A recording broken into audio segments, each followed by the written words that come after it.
the Meetinghouse, heart of both worlds, religious and civic center. The Meetinghouse was the venue for worship, town meetings, elections, and public debates, embodying the union of church and state, marketplace of ideas.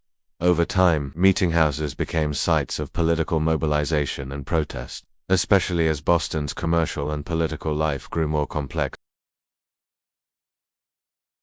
7. Shifting balance over time. 18th century transformations, commercial expansion. By the 18th century, Boston's economy flourished, and the merchant class gained influence, sometimes at odds with traditional religious authorities. Decline of Puritan uniformity. The Great Awakening and increasing religious diversity weakened the old Puritan consensus. Secularization. Civic and commercial activities increasingly took place outside the meetinghouse in taverns, marketplaces, and wharves. Revolutionary city. By the time of the American Revolution, Boston's identity had shifted decisively toward commerce and politics, though the legacy of Puritan discipline and civic engagement remained. 8. Comparison to other colonial cities. Philadelphia, more religiously tolerant and diverse, with commerce fueled by openness and agricultural wealth. New York, ethnically and religiously diverse, with commercial life less constrained by religious values. Charleston, more religiously tolerant but socially strict, with commerce tied to plantation, agriculture, and slavery.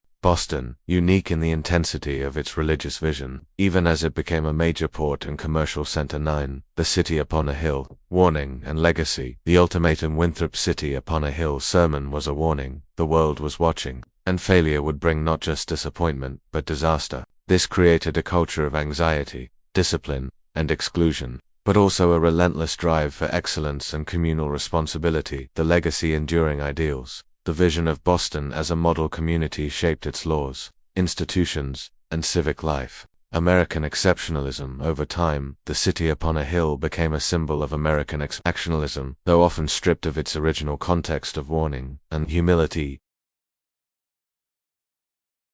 Tension and innovation.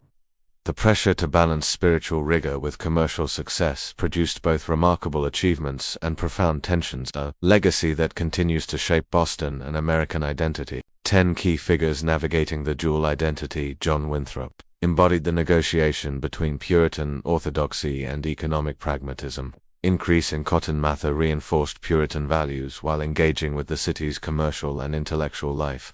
John Hull and Peter Faneuil exemplified the integration of piety and profit. Samuel Sewall chronicled the daily negotiations between religious duty and commercial activity. Conclusion. Boston as colonial history is a story of constant negotiation between the demands of faith and the opportunities of commerce. Puritan theology shaped the city's streets, laws, and daily life, but the realities of trade and economic growth required adaptation and compromise. Winthrop City Upon a Hill sermon set the stakes high, creating a legacy of aspiration, anxiety, and innovation. The result was a city that, for better and for worse, embodied the dream and the discipline of a people determined to build a godly community in a bustling, worldly marketplace.